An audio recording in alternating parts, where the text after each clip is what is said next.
Muito boa tarde. Está a decorrer a semana do BioBlitz. BioBlitz é uma iniciativa promovida pela Fundação de Serralves com o apoio da LIPOR e dos seus municípios associados. E hoje encontramos-nos neste programa que está a ser desenvolvido online de conversas com os municípios associados da LIPOR, municípios LIPOR e a Biodiversidade. Hoje os municípios que teremos são a Maia e Matosinhos, e eu passaria desde já a palavra agradecendo muito aos municípios presentes que connosco partilham, como aconteceu já ontem e acontecerá nos dias seguintes, projetos em desenvolvimento nos seus territórios, nestas áreas temáticas. Desde já muito obrigado, e também um agradecimento a Tânia Pinto, que fará a moderação e a quem desde já passo a palavra. Muito obrigado. Muito obrigada, Dr. Rui Costa. Muito boa tarde a todos, obrigada por se terem juntado a nós e sem mais demora vou avançar com só uma pequena introdução. O evento procura então dar a conhecer fauna e flora e incentivar a exploração da biodiversidade em diferentes contextos. E é inspirado, digamos assim, numa agenda para a sustentabilidade e especificamente nos Objetivos do Desenvolvimento Sustentável da Agenda 2030, com o tema Proteger a Vida Terrestre. E passo então, se calhar, já ao. Aliás, antes de passar, peço desculpa, relembro que a sessão vai ser gravada e que os vossos microfones e câmaras estão desativados, mas se quiserem podem utilizar o chat para colocar questões ou comentários, reflexões aos nossos oradores. E se quiserem mesmo falar, podem utilizar o sistema de levantar a mão, que é um dos ícones que está aqui em cima no Teams, na conversa. E, portanto, passando agora de seguida, vou dar a palavra em primeiro lugar ao Hugo Silva, que é licenciado em Engenharia do Ambiente e dos Recursos Rurais pela Escola Superior Agrária de Ponte Lima, é técnico superior da Câmara Municipal da Maia, onde exerce o cargo de chefe da Unidade de Educação e Formação Ambiental e é responsável pela definição e implementação do Plano de Educação Ambiental do Concelho da Maia, o qual aborda diferentes temáticas ambientais, com destaque para a agricultura biológica, a promoção da biodiversidade, a gestão de recursos, o bem-estar animal, a floresta e as alterações climáticas, a energia, os recursos hídricos, entre outros. O Hugo é também responsável pela gestão do processo de implementação de hortas biológicas certificadas na Quinta da Gruta, com o objetivo de promover e disseminar boas práticas agrícolas, a produção local e a valorização dos produtos quilómetro zero. Hugo, o palco é teu. Olá, então, muito boa tarde a todos. É obviamente para nós, município da Maia, um prazer e uma honra poder participar neste ciclo de conversas sobre biodiversidade. Eu vou começar desde já por começar então a partilhar uma pequena e breve apresentação. Portanto, o tema que nos traz hoje aqui a falar é efetivamente a biodiversidade. Nós, no Concelho da Maia, temos diversos parques e jardins espalhados um pouco por todo o Concelho, mas existe efetivamente um local, que é o Parque da Vila de São Pedro, que é, no fundo, o local com uma área considerável face ao nosso território, e que tivemos todos os cuidados na sua elaboração de base, ou seja, foram preservados uma série de recursos naturais que hoje em dia todos eles são visitáveis e representam uma mais-valia para os nossos municípios e não só, uma vez que este parque fica numa zona de fronteira, quer com o município da Trofa, quer com o município de Vila do Conde.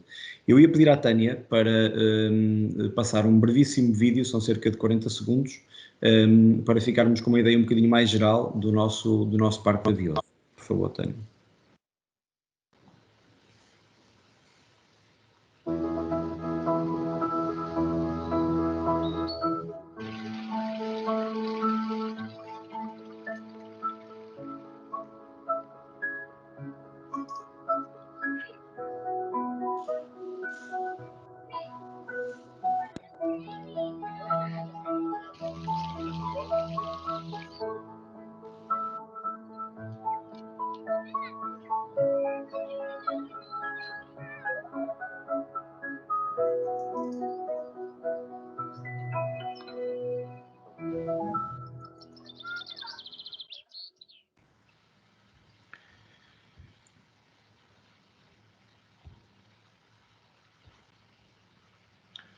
Peço desculpa.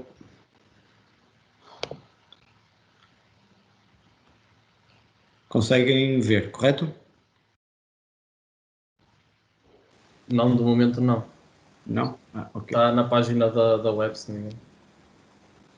Ok, peço-vos desculpa, enganei-me ao pressionar a janela. Ora, é aqui. Agora já está. Conseguem ver, correto? Não está em modo de apresentação.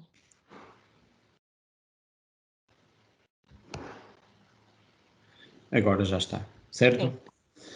Muito bem. Então, enquadrando melhor então este local, estamos a falar de um espaço que tem uma área de aproximadamente 30 hectares, representando, portanto, o segundo maior parque da área metropolitana do Porto. Tem cerca de 4,5 km de percursos pedestres devidamente assinalados. É um local essencial na nossa estrutura ecológica municipal, também pelo facto de albergar no seu interior a nascente do principal afluente do rio Lessa. Esta ribeira do Arquinho é efetivamente a maior subbacia dentro do rio Lessa, o que é para nós, enfim, uma responsabilidade, porque é obviamente a maior massa de água a fornecer água ao rio Lessa e, portanto, temos vindo a desenvolver também trabalhos de manutenção, de recuperação desta ribeira, para além de todo o trabalho que tem sido feito no rio Lessa e que recentemente tem tido excelentes resultados com a aprovação de candidaturas ao Fundo Ambiental. O parque tem um conjunto muito diversificado de equipamentos, torres de observação, ginásio ao ar livre, campos para a prática desportiva, diversos parques infantis e também de diversas tipologias, parques de merendas, um edifício de acolhimento ao visitante com restauração, cafetaria, um pequeno auditório também e um edifício de alojamento que esperamos a curto prazo poder utilizar para recepção e também pernoita de visitantes com a respectiva concretização de atividades adaptadas a estas, no fundo, a estes visitantes, à faixa etária e também ao facto de podermos realizar atividades noutros horários que não sejam os horários normais, seja das escolas, seja das famílias, ter outro tipo de oportunidades para procurar também no parque biodiversidade em períodos noturnos. Esta nossa apresentação vai incidir essencialmente da utilização que nós fazemos, quer do Parque de Vioso, quer de outros locais, como também a Quinta da Gruta, em termos de divulgação e promoção dos nossos recursos naturais. Portanto, nós temos um plano básico, é o nosso plano de educação ambiental do Concelho da Maia, e este plano tem um conjunto de atividades que decorrem no Parque de Vioso, sempre com o mesmo objetivo, dar a conhecer o nosso património, promover o contacto quer de alunos, famílias e também séniores, que são os nossos 3 públicos-alvo, com a natureza, com o espaço exterior e, obviamente, transmitir esses conhecimentos de uma forma prática, no local, no fundo, estas diferentes opções que aqui estão, o trilho interpretativo da floresta, o Ecopay para a comemoração do Dia da Floresta Autóctone, atividades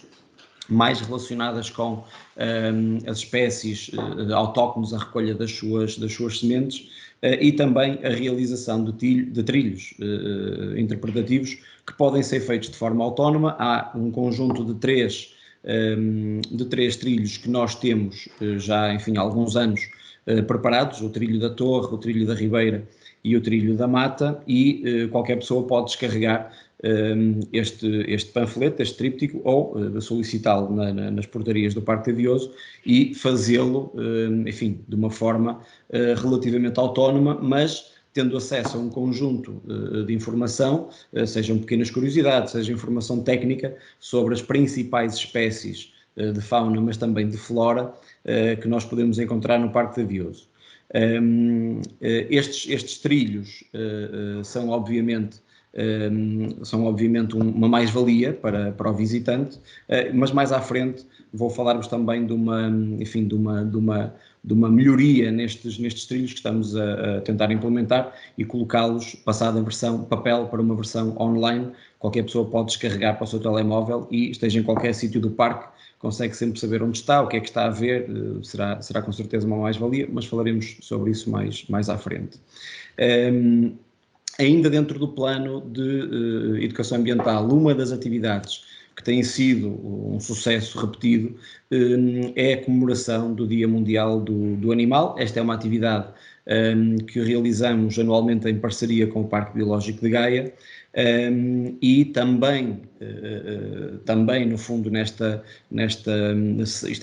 foto é relativa à comemoração do ano passado, já em pandemia, dá para perceber, com todas as máscaras, etc.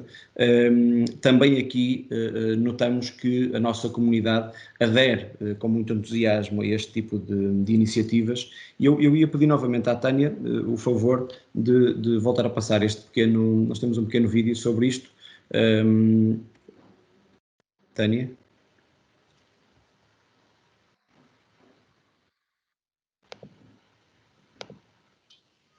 Peraí. Já tem todas as fotografias? E é legal assim, não é? Sim, sim. Então vamos contar. Vamos contar até 3. 1, 2, 3. Lindo!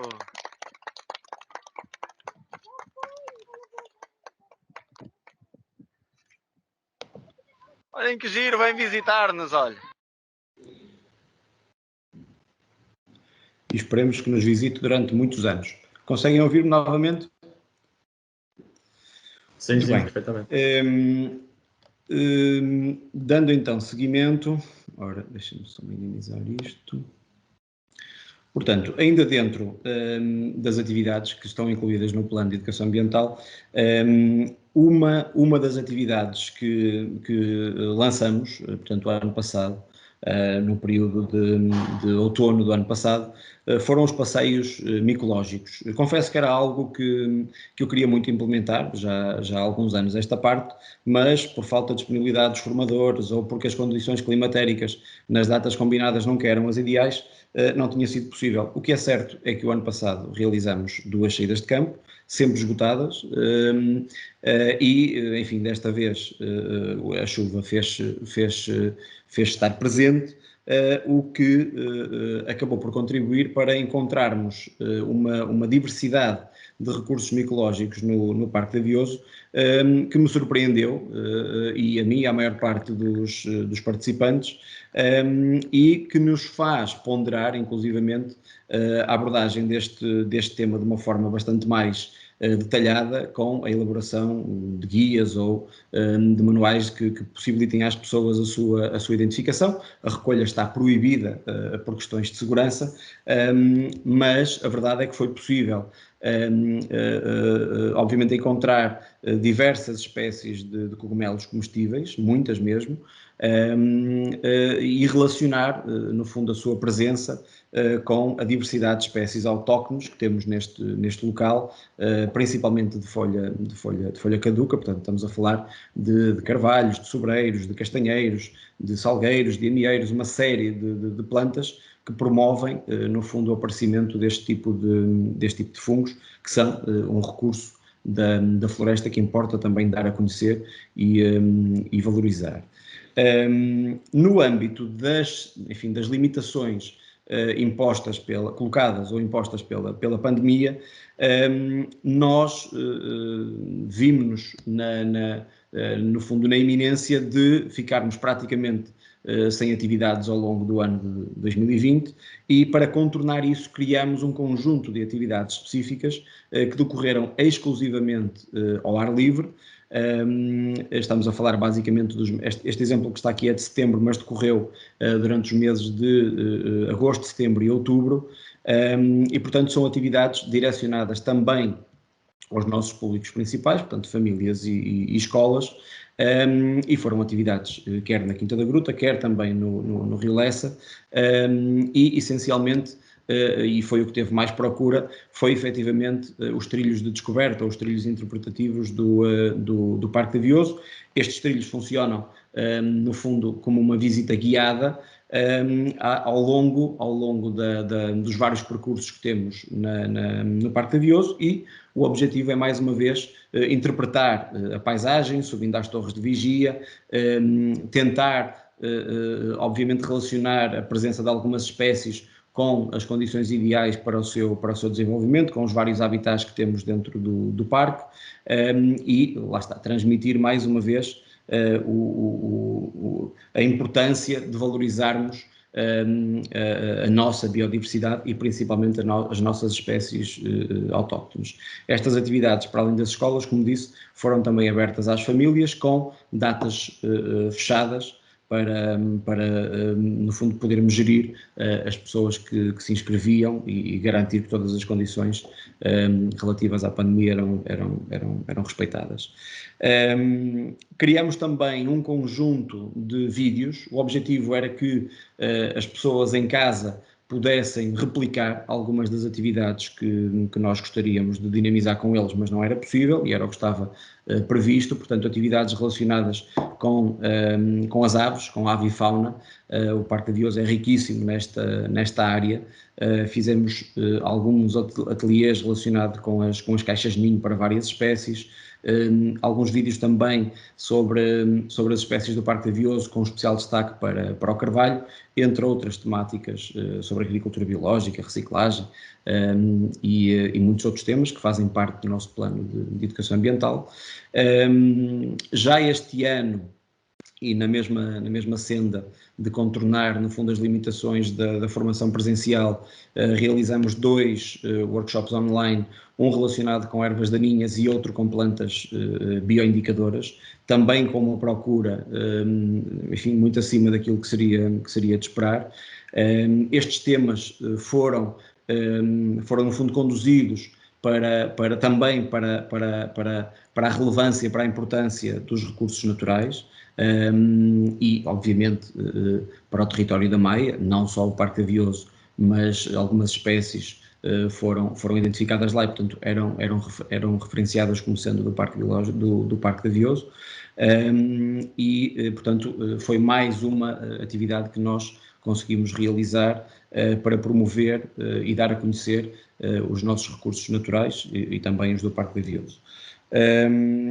Esta associação, a Associação Amigos Picudos, é uma entidade que tem sede no nosso município, com a qual nós temos uma parceria. Eles realizam atividades de sensibilização e de educação ambiental aqui na Quinta da Gruta, e, para além disso, eles recolhem e recebem, seja pelas autoridades, seja através de particulares, animais que são encontrados um pouco por todo o país, e após, enfim, quando isso é possível, após a sua recuperação, estes animais, os ouriços cacheiros, são então libertados em vários espaços do município, e, obviamente, o nosso Parque de Avioso, pelas suas dimensões, pelas suas características em termos de refúgio, de abrigo para este tipo de mamíferos, reúne então as condições ideais, e é também um dos locais onde nós fazemos a libertação destes animais.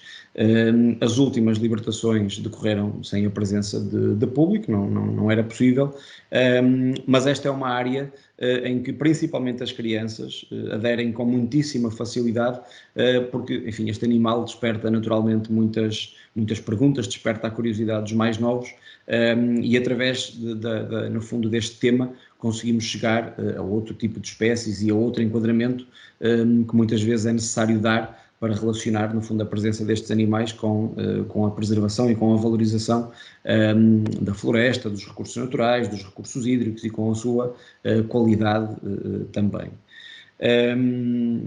Agora, relativamente ao futuro. Portanto, nós queremos continuar a dar um destaque significativo à temática da biodiversidade.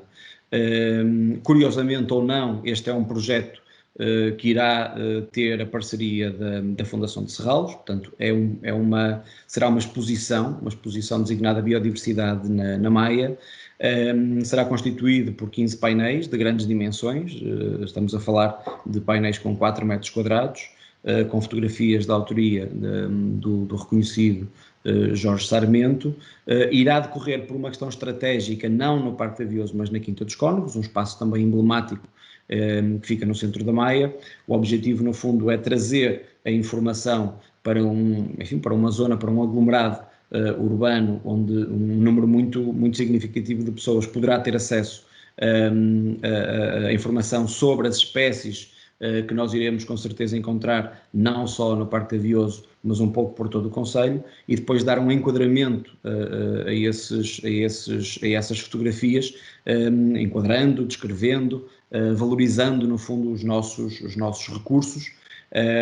E enfim, esta será uma exposição que, se tudo correr bem, irá ser inaugurada em setembro próximo, então na Quinta dos Cónegos, com o apoio da Fundação de Serralves. Ainda olhando para o futuro também, ações relacionadas com a fruição do espaço verde. Portanto, nós queremos colocar as crianças e as suas famílias em contacto direto com o espaço florestal, e temos então previsto um conjunto de saídas com o modelo de prova de orientação. Essas saídas irão aproveitar os percursos que já existem no Parque de Avioso, irão ter questões específicas sobre algumas espécies que nós queremos dar a conhecer ou reforçar, no fundo, a comunicação que temos feito sobre as mesmas. Enfim, o objetivo, ou os objetivos são estes, são colocar, no fundo, as famílias a ter uma vida mais saudável, em contacto com a natureza, e dar a conhecer alguns dos nossos principais recursos neste local. O projeto Futuro Sem Mil Árvores será, com toda a certeza, subejamente conhecido pela esmagadora maioria dos participantes nesta sessão. A Câmara da Maia faz parte do projeto desde o início.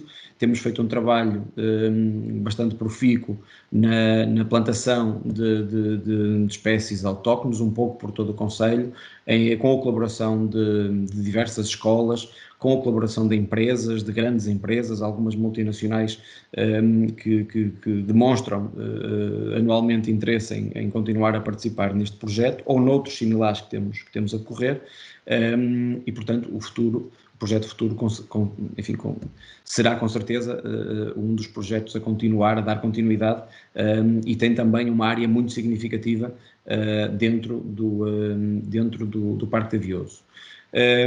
Voltando ao tema que eu falei praticamente no início, uma das ações que nós queremos concretizar ainda durante este ano, e o Parque de Avioso iria ser o primeiro local a instalar ou a desenvolver esta aplicação, que é no fundo uma aplicação de telemóvel específica para aquele local, e que permite a qualquer utilizador, depois de descarregar a mesma, seja para Android, seja para iOS, a qualquer momento e em qualquer local dentro do Parque de Avioso, ter sempre acesso ao local onde está e instantaneamente, no fundo, ao meio natural que o rodeia. Consideramos que esta é uma ferramenta, enfim, relativamente inovadora, mas acima de tudo é uma ferramenta que possibilita uma exploração completamente autónoma do parque, e possibilita também o acesso todo o tipo de informação, seja do ponto de vista da fauna, da flora, também do património natural, do património cultural, seja da parte da morfologia, seja das rochas, enfim, um conjunto muito diversificado de informação que nós queremos carregar nesta aplicação, e que, enfim, gostaríamos muito que ela fosse uma realidade ainda durante este ano. Não sei como estou de tempo, confesso, entretanto deixei de olhar para o relógio. Não me alongaria mais. Obviamente esta apresentação será cedida à Fundação de Serralves e depois será com certeza partilhada com todos, mas ficam aqui os nossos contactos da Unidade de Educação e Informação Ambiental para qualquer dúvida, qualquer questão, e ela poderá ser colocada dentro de momentos no período de debate. Tânia? Muito obrigada, Hugo. Excelente, realmente muita coisa tem sido feita no município da Maia e continua a ser. É muito bom ver que mesmo durante a pandemia conseguiram manter o desenvolvimento de novas atividades e o envolvimento da população nas mesmas atividades. Muito bom. Vou passar então agora ao município de Matosinhos. Temos o Tiago Gomes aqui connosco, que é licenciado em Ciências do Ambiente pela Universidade do Minho e está atualmente no 2º ano do mestrado em Ecologia, a terminar a dissertação, cujo tema é a evolução da flora com base na fotografia espectral de setores ripícolas do Canal do Cávado. Frequentou também a Universidade de Verão da Lipor, onde aprofundou conhecimentos sobre a economia circular e de momento está a estagiar na Câmara Municipal de Matosinhos, no Departamento de Monitorização Ambiental. Tiago, o palco é teu. Obrigadíssimo. Boa tarde a todos. Gostava de agradecer em nome do Departamento de Monitorização Ambiental e também da Câmara Municipal de Matosinhos, à Lipor e também à Fundação Serralves pela oportunidade de estar aqui. E, sem mais demoras, vou começar então a apresentação. Espero que todos consigam ver. Se não conseguirem ver, por favor, avisem. Está ótimo.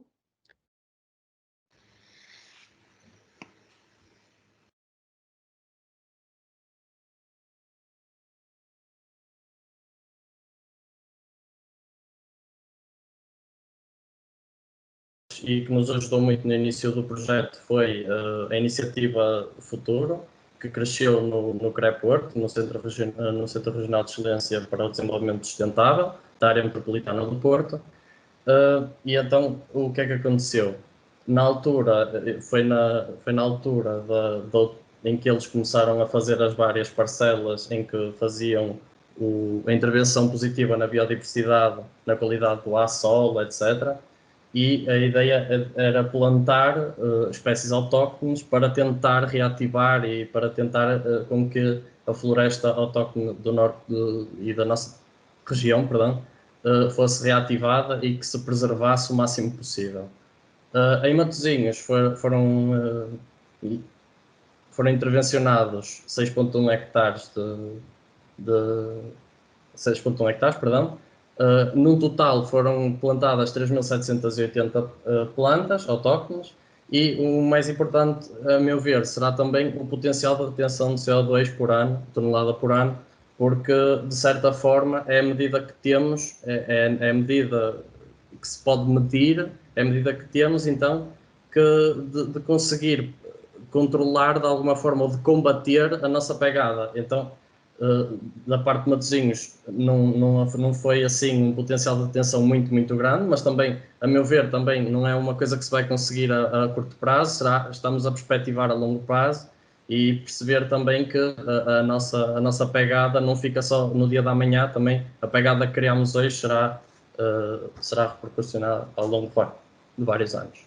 Então, com o grande incentivo do futuro, criámos então o Val de Lessa, o Centro de Recuperação Paisagística do Val de Lessa, porque denotámos que havia uma lacuna na biodiversidade e necessitávamos de alguém que nos ajudasse a contribuir para recuperar o Val de Lessa, porque, de facto, como todos sabemos, era um rio e bastante danificado, as suas margens de igual modo, e então nós, juntamente com os outros municípios que partilham este vale, decidimos então que a intervenção deveria ser feita e que melhor maneira, em vez de importarmos, entre aspas, porque na verdade não é bem importar, mas ir buscar a outros sítios espécies, porque não, em Matosinhos, plantar as espécies e utilizar essas mesmas espécies para depois as colocar no Val de Lessa. Sendo assim, começou então, em junho de 2018, foi apresentada então numa sessão pública aqui com a presença do vereador professor Correia Pinto, foi apresentado então o projeto e em que é que ele consistia. E então, o que é que ele consiste? Basicamente, ele consiste em 3 partes. Ele consiste na criação de um viveiro, lá está, aquela parte que eu tinha falado, porque não a gente então fazer a plantação, a germinação e daí passar as plantas para o Val de Lessa. Mas ao fazer isso também pensamos, por que não então também criar um campo demonstrativo em que a gente demonstra como é que foi possível e de que maneiras é que é possível reabilitar a paisagem. E com essa parte também, ou seja, acaba por haver uma intercomunicação e uma ligação entre estes 3 pontos e depois acaba no Arboreto de Lessa, que é um extra, que também acaba por ser interessante e era mais para servir de um elemento atrativo do parque.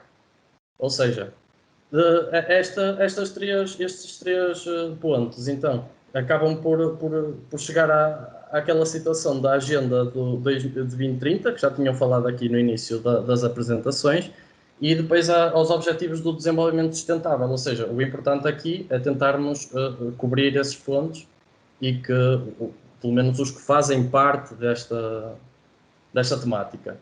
Como tal, o viveiro de árvores e arbustos nativos do Lessa, até agora, o que conseguimos foi germinar e criar mais de 8.000 plantas e autóctones, lá está, de 17 espécies diferentes.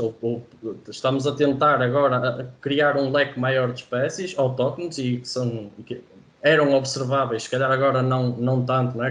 Com tantas alterações que houve ao meio ambiente, mas a ideia é tentar repor a pouco e pouco, lá está, isto não estamos a ver uma coisa a curto prazo, estamos a tentar criar aqui uma meta a longo prazo. E então como é que a gente consegue então, qual é que é o início do projeto, ou do processo, digo? O início do processo passa pela germinação da planta. Para isso, elas são criadas em estufa quente ou estufa fria, dependendo das condições que melhor se adaptam à espécie. Aqui o que é que importa? Importa que a estufa cria um ambiente controlado e esse ambiente controlado permite em que consigamos fazer uma monitorização correta e uma monitorização bastante com altos níveis de progressão da planta, ou seja, o que é que acontece? Conseguimos assegurar que a planta vai germinar e que é corretamente depois passa para a fase do canteiro externo, em que já conseguimos ver que a planta já passou de um estado inicial, já apresenta algum caule, bastantes centímetros de caule, e que já é capaz de suportar a sua própria vida no meio exterior. Ou seja, tudo isto para conseguirmos criar o maior número de indivíduos, neste caso, para que eles depois sejam translacionados para outras áreas, ou seja, neste caso vão ser levados para onde? Vão ser levados para as margens do Lessa e em Matosinhos também estamos a tentar incentivar com que as pessoas venham buscar as espécies e que as plantem ou nos seus quintais, se possível, né? Porque depois cada planta vai ter o seu tipo de necessidade, de espaço, por isso depois essa parte também é importante. Mas mais à frente eu também vou explicar algumas das atividades que temos levado a cabo. Com que então, no Centro de Recuperação de Val de Lessa também temos tido algum tipo de intervenção por parte de voluntários e por outro lado também temos tido a parte da educação ambiental. Neste caso, aqui o projeto começou em 2018, como viram há pouco. Em 2019 já começámos a ter algum tipo de impacto e começámos a receber alguns voluntários e neste caso não são só voluntários, são pessoas do CRE Porto, exatamente, pessoas do CRE Porto, que estiveram num workshop de propagação vegetativa de espécies nativas ribeirinhas. Também tivemos um workshop de espécies infestantes, em que neste caso já são, as pessoas na imagem do lado direito já são munícipes, em que podemos ver que já estão a ter basicamente formação das espécies infestantes que existem no nosso município e de que forma, a melhor maneira e quais é que são as maneiras em que podemos tentar combater alguma da propagação destas espécies. Também a parte do voluntariado, em que os voluntários nos ajudam então na parte da sementeira, que depois esta parte da sementeira acaba por ser muito importante, porque sem esta parte acabamos por não ter as plantas para distribuir. Também tivemos um workshop muito interessante, que este sem dúvida foi muito interessante, porque é uma tecnologia, não é bem uma tecnologia, acaba por ser uma coisa que já é inerte, já existe há milhões de anos no meio ambiente, mas é a micorrização de carvalhos alvarinhos, que é basicamente associar à raiz do carvalho um fungo, e o que é que acontece? A hifa do fungo vai associar à raiz e vai criar uma maior área de contacto com o solo. O que é que esta maior área de contacto com o solo vai criar? Acaba por criar uma maior área de retenção de água e de nutrientes necessários para a vida da planta e do fungo. Portanto, então, nas plantações que a gente tem feito desde 2018, a primeira é então no campo demonstrativo, em 2018. Em 2019 começámos a ver o início do arboreto, já alguma parte do arboreto, já conseguimos ver ali também os voluntários a plantarem as árvores. Aqui, mais uma vez, as pessoas que nos ajudaram, neste caso também com a ajuda do projeto 100.000 árvores. E agora, no ano 2021, em fevereiro, feito pelo Centro de Recuperação no Val de Lessa. Então, o que é que acabamos por fazer? Acabamos por fazer aquilo que eu estava a falar há pouco. O importante acaba por ser não só recuperar o Val de Lessa, mas também incentivar as pessoas a que aumentem o coberto vegetal do nosso município. Então, o que é que acabamos por fazer? Acabamos por ter esta ideia de, por que não, criar um formulário que as pessoas podem preencher e dizer, por exemplo, quero X espécie, eu estou interessado nesta espécie e queria esta espécie porque estou interessado em ter, por exemplo, uma gilbardeira em casa. Pronto. E então, o que é que o nosso formulário pedia? Pedíamos apenas algumas informações para ter a certeza de que a planta ia ter um sistema seguro para crescimento. Ou seja, não íamos oferecer estas plantas a qualquer pessoa no sentido de serem depois desperdício. Ou seja, cada pessoa, se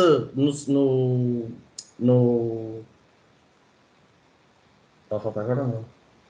No formulário descrevesse as respostas corretas, eram atribuídas 2 plantas, como podemos ver na imagem do lado esquerdo, no fundo, já aquele saco é o número 333. Portanto, se estávamos a oferecer duas plantas a cada pessoa, podem ver que em fevereiro, no espaço de 4 dias, que foi o espaço em que tivemos a entregar plantas, oferecemos 666 plantas lá está, acaba por ser outra vez aquilo que eu estava a dizer. Embora não sei, 666 plantas possa parecer pouco, ou se calhar até possa parecer muito, a mim se calhar até pode parecer pouco, porque em contrapartida àquilo que já temos plantado e o projeto 100.000 árvores, lá está 100.000 árvores, nem sequer 666 acaba por ser muito pouco, mas como estamos a tentar criar uma meta a longo prazo, tudo isto que virá a ser feito e esperamos vivamente replicar este tipo de ações, esperamos que o público também se demonstre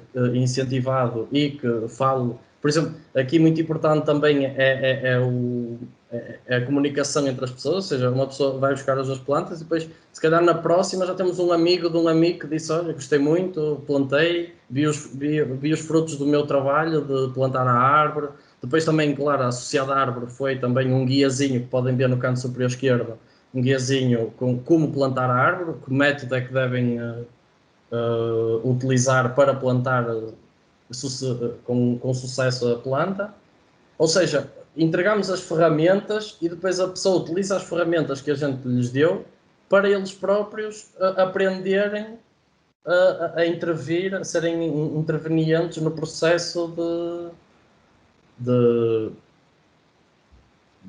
ajuda a aumentar o coberto vegetal no município de Matosinhos. Pronto, passando então ao campo demonstrativo da reabilitação da paisagem, aqui o que importa é que os municípios entrem em contacto com o que é suposto acontecer num ambiente, neste caso é um ambiente controlado, mas era o que era suposto acontecer se não houvesse intervenientes externos, ou seja, a poluição ou, por exemplo, cortar as plantas, etc. Ou seja, o que acontece é pretendemos que este campo demonstrativo acabe por demonstrar, demonstrar de certo modo algum tipo de sustentabilidade ou algum tipo de boas práticas que são utilizadas para tentar recuperar este coberto vegetal que depois transferirá para uma maior absorção de carbono na atmosfera. Em 5 parcelas que criámos, tem quase 1,5 hectares e no início, no ano de 2017, como podem ver, era um descoberto, não havia nada, não havia mesmo nada, e desde que fomos intervencionando na área, já foram plantadas no início 250 aveleiras e 200 salgueiros. Em 2019 já começámos a ver algum tipo de crescimento, aqui em maio de 2019 foi quando já houve o voluntariado, ou seja, no início de 2019 ainda não havia voluntariado, depois em maio de 2019 foi sim, houve uma mobilização do solo e depois numa das parcelas aceitámos que os voluntários nos viessem ajudar e nessa altura foram plantados 330 madeirinheiros, como podem ver na imagem do lado direito à beira do senhor, do madeirinheiro. Agora, em 2020, a diferença de 2020 para 2021 já é notória. A imagem, o ponto de vista, eu sei que pode parecer estranho, mas a primeira imagem está onde está o poste e a segunda imagem está onde está a estrada, basicamente. Ou seja, aqui fica um bocadinho invertido o ponto de vista, mas umas plantas que apresentavam mais crescimento eram as plantas que estavam mais a norte. Achei mais interessante demonstrar esta imagem também, porque acaba por ser mais engraçado podermos ver a planta num estado de desenvolvimento maior, também porque já demonstra algum fruto do trabalho que tem sido desenvolvido até agora. O arboreto do Lessa, então, é a parte que está em desenvolvimento, é a parte que vai demorar mais. Porquê? Porque temos de esperar, efetivamente, que a planta atinja uma copa, ou atinja um tamanho de caule e uma copa engraçada, para podermos, efetivamente, usufruir do que queremos que seja o arboreto. E o arboreto a gente quer que seja um espaço onde as pessoas possam visitar, o público em geral possa visitar, possa ver as diferentes espécies, a gente está à espera de conseguir plantar no máximo 40 espécies.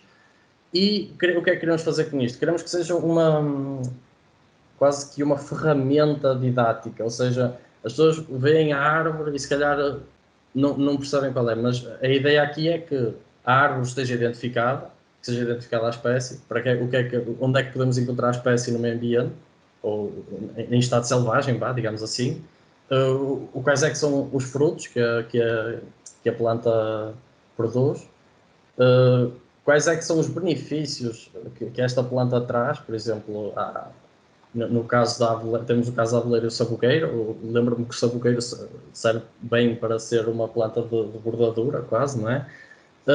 Neste caso, eu escolhi duas, porque depois também temos o limite de tempo, também não queria estar a estender muito.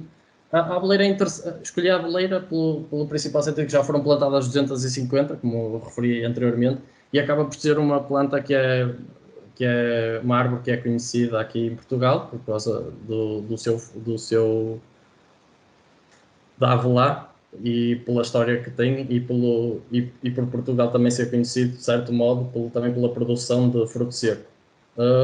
A Aveleira também é engraçada porque tem umas características robustas e adapta-se bem ao nosso clima, ou seja, supostamente seria fácil de encontrar no meio ambiente em estado selvagem. No entanto, o aparecimento de espécies invasoras assim poderá, de certo modo, ter reduzido alguma da sua expansão no território. O sabugueiro, esta imagem é a única que não nos pertence, mas demonstra aquilo que a gente gostava que o arboreto fosse.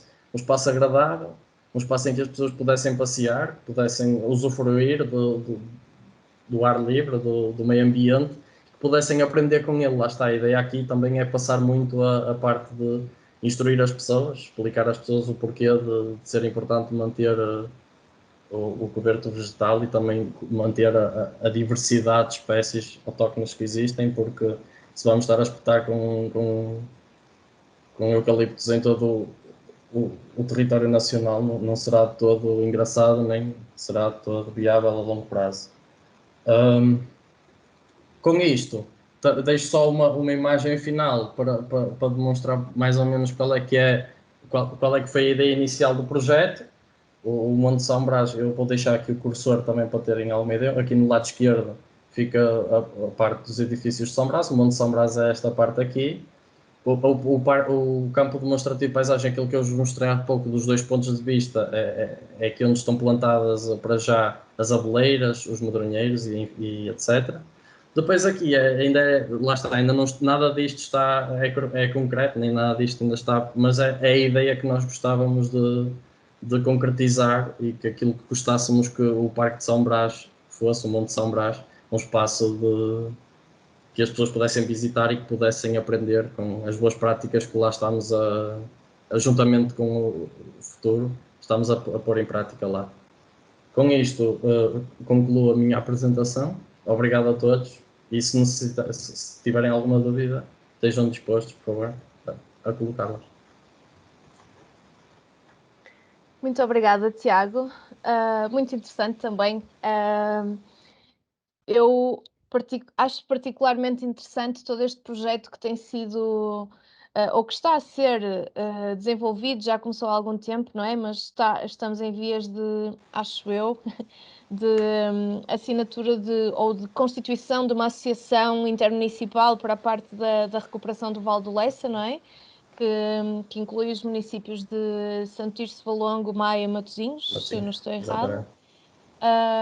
E é muito, muito interessante que realmente os 4 municípios se estejam a juntar para trabalhar na recuperação do rio, que, como disseste, não tem muito boa fama. E nesse sentido, pergunto a ti, mas a pergunta pode ser genérica e aberta também ao Hugo. Qual é que vocês têm, o que é que vocês têm sentido que é a aceitação da comunidade e dos municípios, de cada um dos municípios face aos projetos de biodiversidade que têm sido desenvolvidos e, tanto genericamente como em específico, esta questão da recuperação do Val do Lessa, e como é que o atual período em que estamos a viver, se é que conseguem ter uma percepção disso, como é que influencia a percepção da comunidade relativamente a esta questão da biodiversidade, da proteção da biodiversidade e da recuperação do Rio Lessa? Se calhar o Tiago pode começar. Nós há pouco tivemos uma reunião do grupo de intervenção em Matosinhos do Rio Lessa e havia uma engenheira que tinha uma história muito engraçada, que tinha falado com o município que lhe tinha dito que o rio estava limpo. E ela disse-lhe assim, mas a cor do rio não parece assim muito agradável. E ao que a senhora lhe disse, se você visse como isto estava há uns anos atrás, está muito melhor do que o que está. Por isso, eu acho que a percepção das pessoas, e já não era, pelo que me disse, já não era uma pessoa nova de idade, percebe? Ou seja, acho que a percepção das pessoas, do público em geral, já começa a alterar, de certo modo, já está a começar a melhorar. No entanto, aqui o grande problema do Rio Lessa são, pronto, eu acho que já não é tão, já não passa tanto do que é que o público acha, mas mais do que é que as empresas e a indústria valorizam, o quanto é que valoriza a preservação do Rio Lessa. Ou seja, porque as pessoas, eu acho que por parte das pessoas, a maior parte delas já interiorizaram a importância da preservação da bacia hidrográfica. Por isso, a ideia que me passou até agora, até pelo que me foi dito até agora, da intervenção no Rio Lessa. Ok. Muito bem. Relativamente a este tema, enfim, a Tânia estava a falar há instantes e é inteiramente verdade. Portanto, foi ontem formalmente constituída, e eu até estava aqui à procura do termo, porque isso tem um termo, a constituição do corredor do Rio Lessa, Associação de Municípios. Portanto, é esta a designação que foi dada. Isto foi algo muito recente e acho que nos deve encher de esperança, porque efetivamente, e eu espero que isto a médio prazo, estamos a falar sempre de nunca menos do que 5, 10 anos, o rio poderá efetivamente voltar a ter alguma da qualidade que permitiu alguns dos nossos antepassados aprender a nadar no Rio Lessa, ali junto à ponte de Alvura, permitiu que na zona de Irmesinde se concretizassem, obviamente há muitos anos atrás, provas de natação, competições de natação. Isto, dito assim desta forma, parece quase impossível, mas a verdade é que aconteceu, acima ali da zona da Travagem. E respondendo à questão da Tânia, eu acho que efetivamente esta situação da pandemia veio, por um lado, dar às pessoas o sentimento de uma maior necessidade de estar em contacto com o meio natural. Portanto, aquilo que nós notamos é que efetivamente, a partir do momento em que foi possível voltar a utilizar os espaços verdes de uma forma relativamente normal, essa procura disparou para níveis superiores àqueles que eram pré-pandemia. Portanto, as pessoas tinham necessidade de estar em contacto com a natureza. Ainda relativamente a este ponto, ao contacto com a natureza e fazendo, no fundo, a ponte para o problema da poluição do Rio Lessa. Eu considero que os percursos que estão agora a ser implementados pelo município de Matosinhos e que depois será dada continuidade a esses mesmos percursos no município da Maia e por aí fora, irão seguramente ser o fator decisivo para que o rio possa ter uma maior ou um maior controlo por parte da população, porque evidentemente as pessoas, se virem algo de errado no rio, não irão mais tolerar que isso continue a acontecer, mas isso só será possível quando as margens estiverem acessíveis e quando as pessoas puderem, no fundo, percorrer o rio, não digo para já de uma ponta à outra, mas uma área bastante significativa das margens estarem acessíveis, serem cicláveis ou de acesso pedonal, e aí, no fundo, a monitorização e a fiscalização de cada um de nós será efetivamente muito maior. Óbvio que depois terá que haver uma maior articulação, quer por parte dos municípios, quer por parte das entidades. Estamos a falar de CEPNAS e de outras entidades, no fundo, que têm como missão garantir a investigação de todo tipo de delitos e de problemas relacionados com descargas e entre outros, não é? Mas efetivamente eu acho que as condições irão surgir, irão ser criadas e a partir desse momento será obviamente mais simples fiscalizar, mais fácil fiscalizar e, portanto, a pressão desse lado será muito superior e isso terá necessariamente de contribuir para uma melhor qualidade da água. Havendo qualidade da água, será uma questão de tempo e tudo o resto regressará quase à normalidade do Rio Lessa. Ainda bem. Eu, por acaso, acho...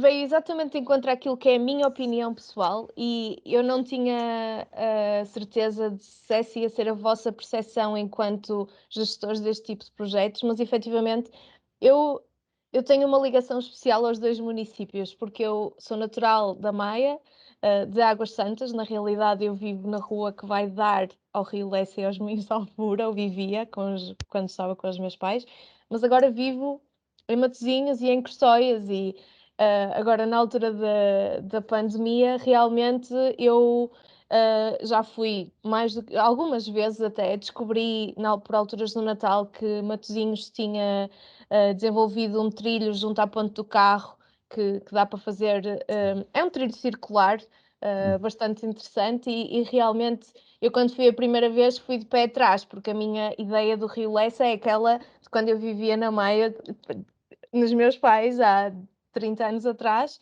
e quando fui e fiz a caminhada pensei, isto até se faz bem, não cheira mal e o rio não é a coisinha mais limpa do mundo, mas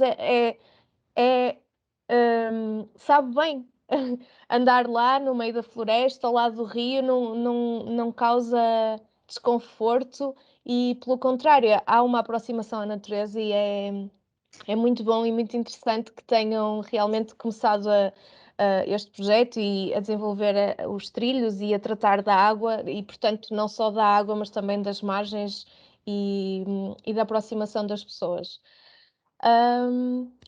Relembro que aos participantes que o chat está ativo, portanto, se quiserem colocar questões ou partilhar ideias connosco, estão à vontade.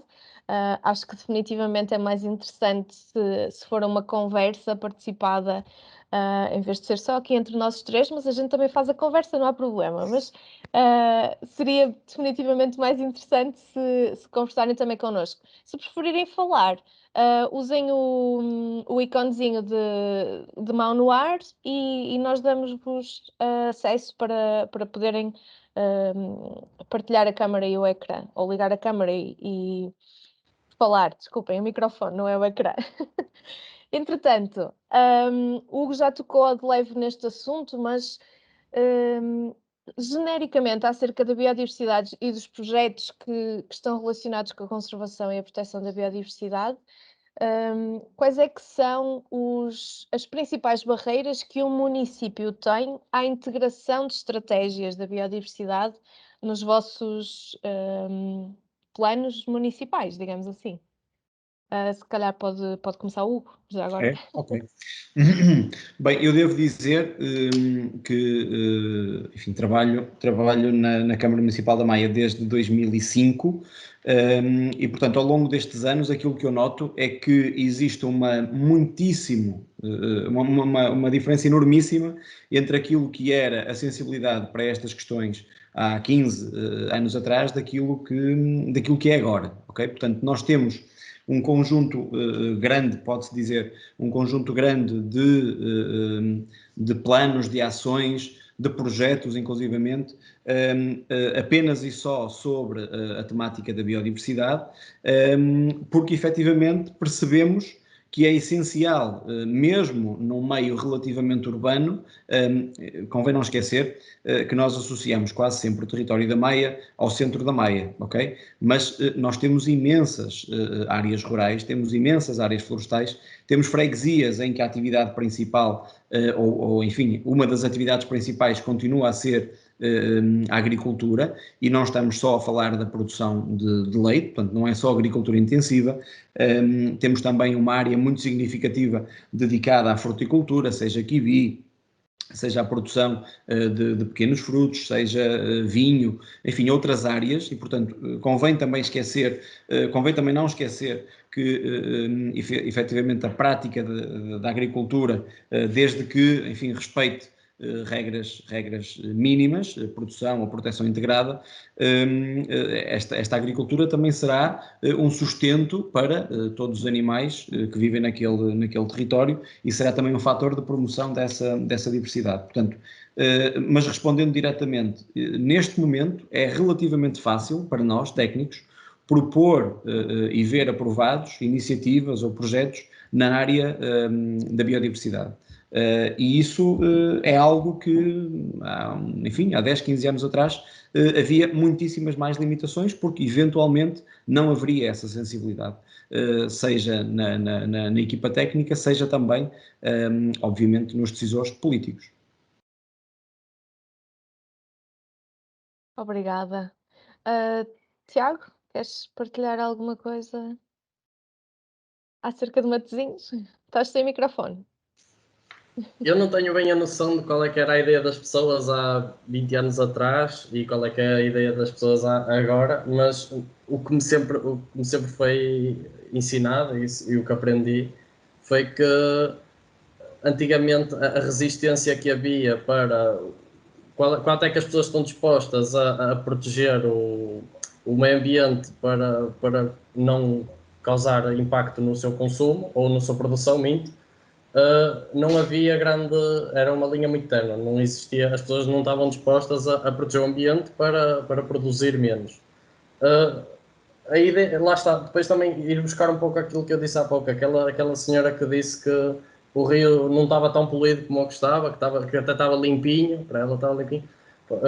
Lá está, eu não tenho muito bem a noção não consigo ter grande termo de comparação, mas presumo que com as novas gerações e que com a instrução que tem havido e com a importância que agora os professores e todos nós e a televisão e as redes sociais agora dão à proteção de espécies e etc. Penso que mesmo que os mais velhos não tenham tido essa educação, os mais novos, os netos, os filhos, etc., dentro de casa, acabam por passar essa informação, quer passivamente, quer ativamente.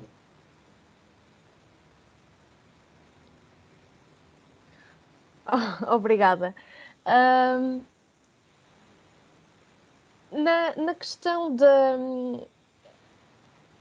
pegando um bocadinho ainda na população, portanto, a vossa perspectiva é de que realmente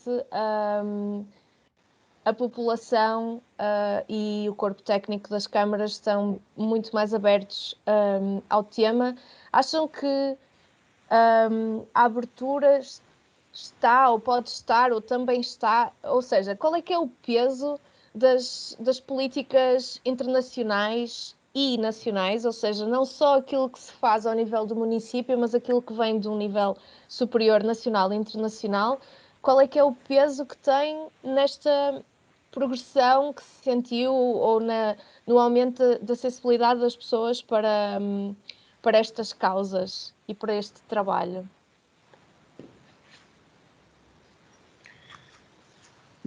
Tiago, queres começar tu?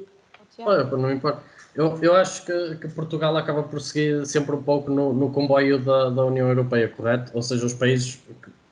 Agora já não existe tanto isso, mas os países mais desenvolvidos acabaram por ter preocupações com o meio ambiente, desenvolveram leis e preocupações sobre o meio ambiente. Portugal, como estava ligado à União Europeia, acabou por ser obrigado, neste caso não é? Acabou por ter de seguir essas implementações de novas leis de redução de emissão de carbono, leis, por exemplo, a circulação dos veículos nos centros urbanos, que eu acho que já é em Lisboa, já está em curso, essa, não tenho bem a certeza, no entanto, mas já existe noutros países, e acho que basicamente os países mais desenvolvidos, ou os maiores países da União Europeia, acabam por desenvolver essas leis e nós acabamos por seguir. Basicamente somos basicamente eu não diria pressionados porque nunca é bem uma pressão, mas seguimos os bons exemplos, pronto, vá. Tentamos seguir os bons exemplos, parece. Influenciados, se calhar. Sim, influenciados. Eu acho que a questão da Tânia, para além de ser extremamente pertinente, é bastante inteligente. Porquê? Porque se nós pegarmos, por exemplo, no exemplo dos ODS, dos Objetivos de Desenvolvimento Sustentável, lançados pela Organização das Nações Unidas, os 17 objetivos, nós vemos que eles, obviamente, abarcam um leque enormíssimo de áreas, desde a erradicação da fome, mas também o objetivo 15, basicamente é apenas e só sobre a vida terrestre e a sua preservação. Mas no fundo, esta divulgação, esta mediatização dada por estas grandes entidades mundiais, coloca estes temas na ribalta e coloca-os nos mídias, coloca-os no fundo a circular de uma forma extremamente massiva, e é praticamente impossível, mesmo a uma pessoa que faça o seu trabalho só na área, vamos imaginar, do turismo, ou numa área só dos serviços ou outras, é praticamente impossível, mesmo essas pessoas que não trabalham diretamente com as temáticas ambientais, essas pessoas acabam sempre por ter acesso a este tipo de informação e de serem sensibilizados para a necessidade de atingir estes objetivos de desenvolvimento sustentável. Eu assisti também aqui no município da Maia, mas noutros, a diversas orgânicas municipais que não tinham nada a ver com o ambiente, ok? A desenvolverem trabalho em muitos dos ODS sobre os quais nós já trabalhávamos há muitos anos. E acho que devemos olhar para isto como uma forma extremamente positiva, porque no fundo é esse resultado que nós queremos. Eu costumo dizer que eu detesto estar constantemente a falar para o umbigo, ok? Eu detesto falar para o umbigo e quero falar para outras pessoas que estão fora do nosso radar diário. Sensibilizá-los, chegar a essas pessoas é cada vez mais importante.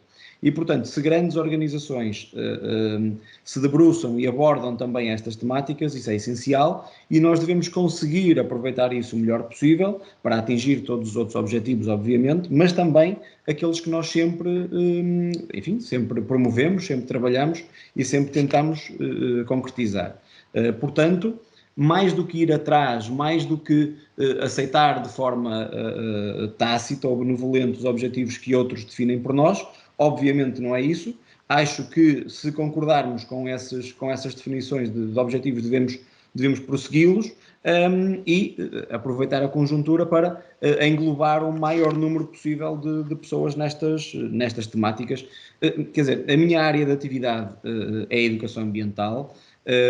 E, portanto, os ODS para nós, no dia-a-dia, são absolutamente essenciais. É claro que uns têm mais preponderância do que outros, mas, portanto, haver políticas europeias, políticas mundiais que coloquem isto em cima da mesa é essencial para que depois, a nível local, nós possamos também ter força para implementar algumas iniciativas e algumas ações que estão ao abrigo destes temas-chave, destes temas-chapéu. No fundo é isso que eu considero.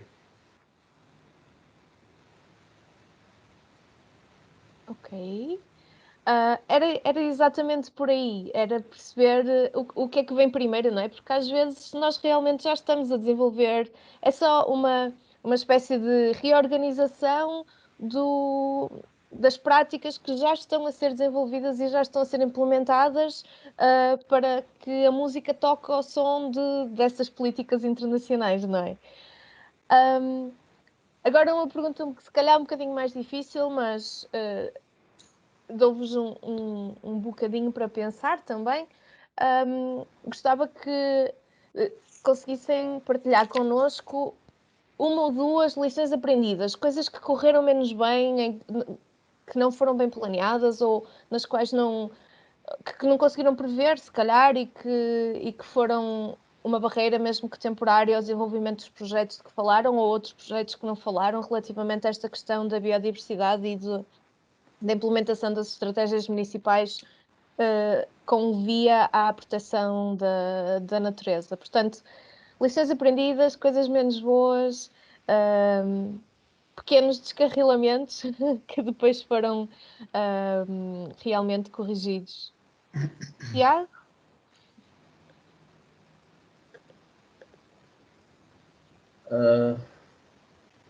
De facto, nesta pergunta não tenho grande resposta, até porque no projeto do Rio Lessa não estou há muito tempo, ou seja, na parte da implementação do projeto, só estou agora a seguir a parte da implementação do projeto e não na parte da concepção do projeto e o que é posto em prática.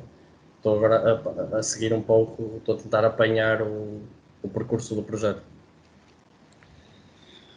Bom, eu tenho, pegando no mesmo tema, podia ser outro, mas pegando no mesmo tema do Rio Lessa, há uma lição, efetivamente, que retiro e partilho convosco.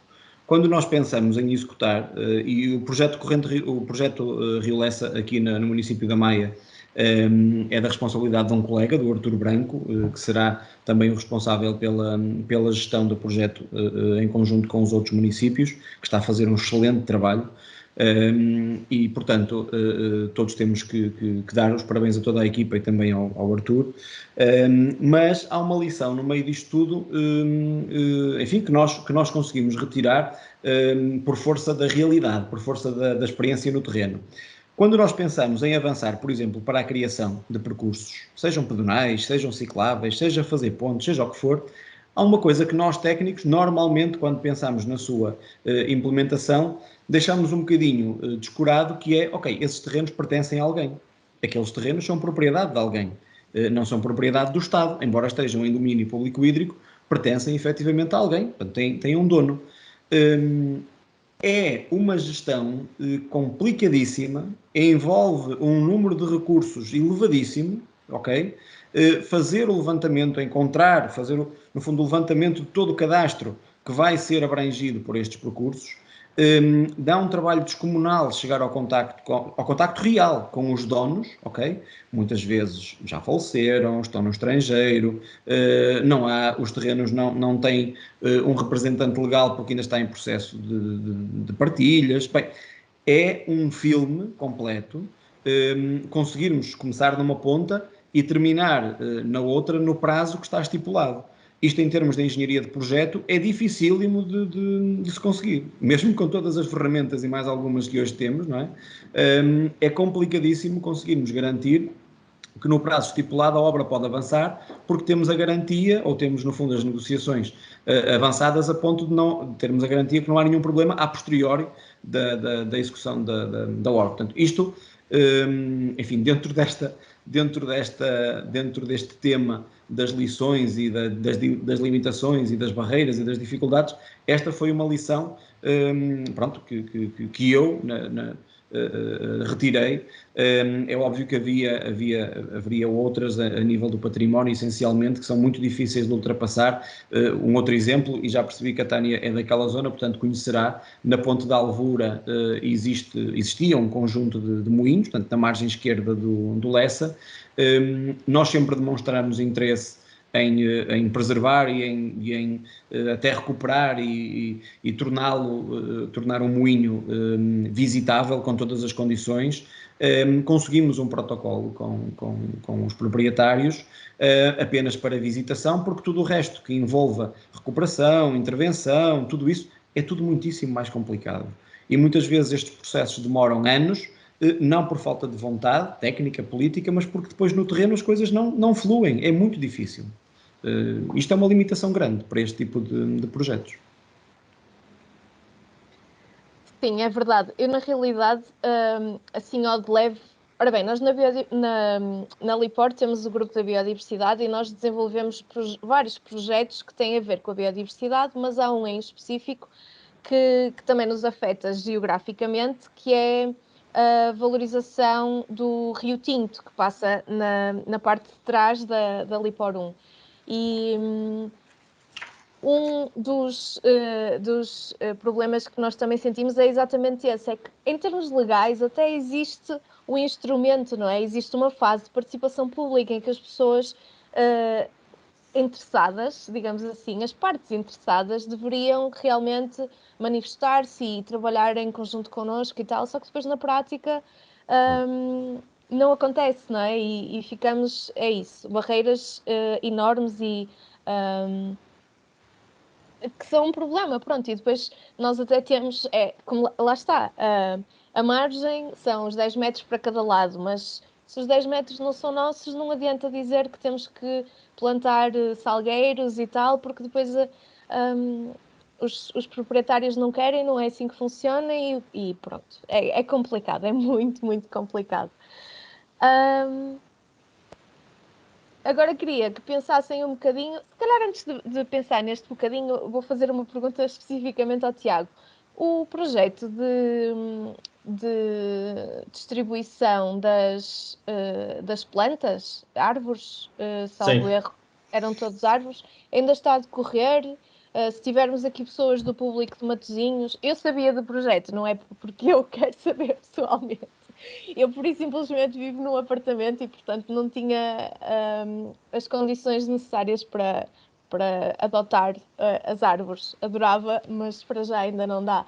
Mas ainda está a decorrer, se as pessoas estiverem interessadas, ainda conseguem candidatar-se e também receber as árvores. Não, o projeto já não está a decorrer, no entanto, já estamos a tentar criar uma nova meta para decidir um dos próximos meses, do verão ainda, em que possamos entregar as plantas aos municípios. Talvez não em agosto nem julho, porque as pessoas vão de férias e se calhar íamos ter menos não é, volume de pessoas a quererem receber as plantas.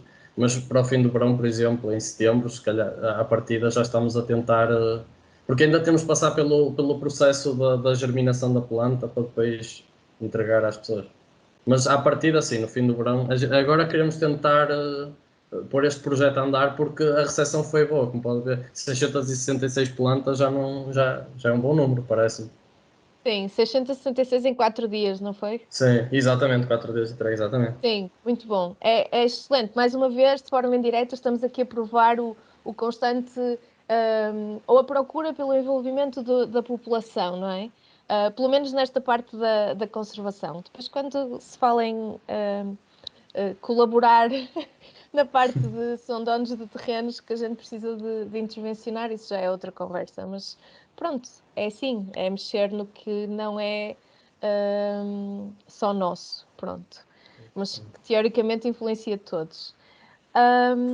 Uma pergunta mais genérica outra vez e depois a minha... aliás, eu vou colocar as duas perguntas e podem se calhar responder em conjunto. A mais genérica é, na vossa perspectiva, qual é que é a urgência? Ora bem, fazendo um enquadramento, nós já temos falado várias vezes acerca de políticas nacionais e internacionais e de como é que a população se tem envolvido. Há realmente uma evolução enorme nos últimos 15 a 20 anos neste sentido, mas o tema continua a ter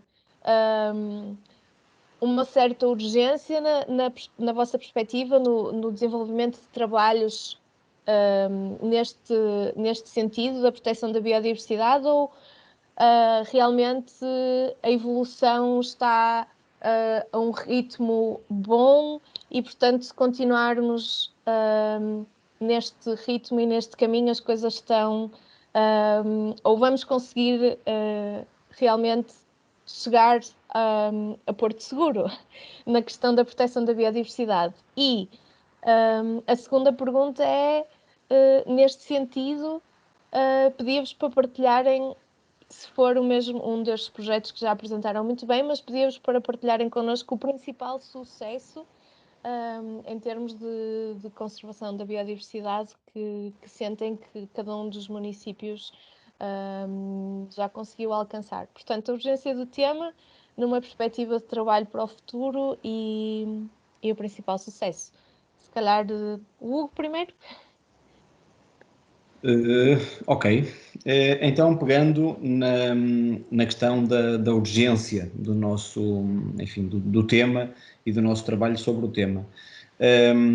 Eu considero que, efetivamente, há uma área em que pode vir a ser urgente, ou provavelmente já será urgente intervir, que é a parte dos plásticos associados à água, associados às linhas de água. Eu sei que vocês, LIPOR, estão neste momento a desenvolver um trabalho muitíssimo interessante de sensibilização da comunidade para os problemas dos plásticos associados aos oceanos.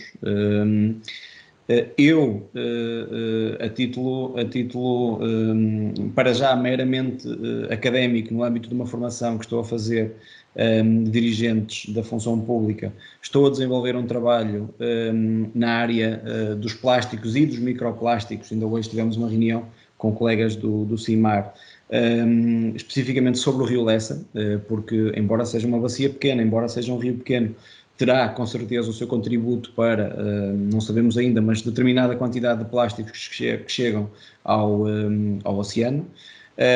E portanto eu, se tivesse que escolher uma área ou identificar uma área onde a intervenção carece de alguma urgência, eu diria que era esta, era a necessidade de retirarmos a maior quantidade possível de plásticos das linhas de água e evitar que eles cheguem ao mar. Obviamente que há algum trabalho pouco ainda desenvolvido a nível europeu. Este tema tem sido bastante mais desenvolvido na Ásia e também na América do Sul por questões culturais, porque efetivamente quantidades enormíssimas de resíduos são despejadas nos rios. No nosso caso, no Rio Lessa, do levantamento que nós entretanto já efetuamos, é relativamente simples perceber que nos meses de primavera e verão a questão dos plásticos basicamente desaparece, mas ela regressa nos períodos de outono e inverno, associada evidentemente a períodos de chuva, a períodos de cheias, em que o rio galga as margens e vai buscar resíduos que estão depositados em locais indevidos, e obviamente isso vai tudo parar ao leito e depois corre para o oceano, sem que haja qualquer tipo de possibilidade de estes resíduos serem retirados no fundo do caudal do rio. Portanto, eu identificaria a temática dos plásticos associados às linhas de água, principalmente ao rio, porque é aí que nós temos que atuar. Obviamente a montante, todas as políticas de sensibilização para a temática da separação de resíduos em casa. Felizmente, nós na Maia temos um trabalho muitíssimo vasto nessa área. Estamos agora a implementar sistemas piloto para recolha, para além das frações normais, plásticos, papel, vidro, pilhas, temos também recolha de matéria orgânica. Estamos também a implementar já em áreas piloto o sistema do poluidor-pagador, o sistema PEIT, ou seja, eu vou pagar apenas os resíduos que produzo e não haver uma associação ao consumo de água, porque efetivamente uma coisa nada tem a ver com a outra, mas isso demora tempo, portanto é um processo. Mas voltando ao tema, portanto, a questão dos resíduos associados às linhas de água, dos plásticos principalmente, é algo que tem que ser trabalhado a montante, mas no local teremos, a dada altura, que fazer alguma coisa para remover esses resíduos das linhas de água. Relativamente aos sucessos, bem, eu não consigo identificar aqui apenas uma área, apenas um projeto, mas se tivesse que identificar um projeto, eu consideraria, porque também colaboramos muitíssimo nele, embora não seja algo que dependesse exclusivamente de nós, mas o projeto, por exemplo, do futuro das 100.000 árvores é algo que enfim, vale a pena apostar. E há um outro que se tem falado pouquíssimo, mas que eu acho que a curto prazo teremos que ouvir falar dele, que é o NSA, a natureza é a melhor sala de aula.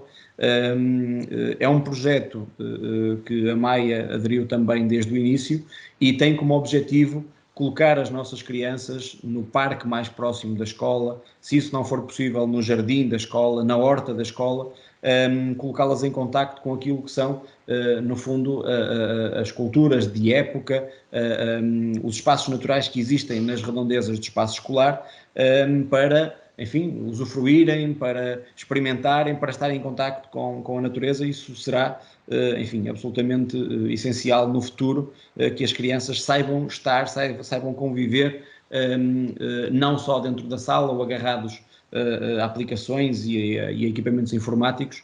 Portanto, esse projeto NSA, eu diria que será, não é ainda porque não está a ser aplicado de forma massiva, mas será com toda a certeza um sucesso. Obrigada. Tiago? Em Matosinhos, parece-me que o maior desafio, até porque vem pelo slogan quase, a terra do horizonte e mar, parece-me que um grande desafio será o da erosão costeira, que se calhar para muitas pessoas não é notório, mas para quem conhece bem a zona e para quem conhece bem a orla costeira, denota que a erosão costeira é um perigo muito grande e é algo que não podemos recuperar. Assim que o mar tomar, não volta a dar. Ou seja, o que acontece é que em Matosinhos o importante mesmo é preservar a orla costeira e encontrar medidas que as consigam, pelo menos, conservar o que ainda for possível conservar. É claro que não é algo que o Conselho de Matosinhos consiga combater sozinho, porque isto estamos a falar de alterações climáticas à escala global, porque o aumento do nível médio da água do mar não é só em Matosinhos que acontece em todo o mundo. O degelo é um perigo constante e estamos a ser alvo dos erros do passado.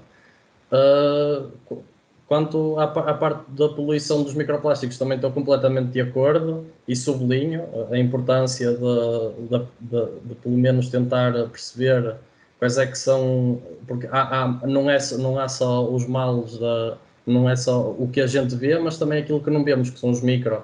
Depois acaba por acontecer que a cadeia alimentar fica poluída com os microplásticos e nós, sem sabermos, estamos a ingerir microplásticos nos peixes que comemos diariamente. Sucessos que Matosinhos tem tido.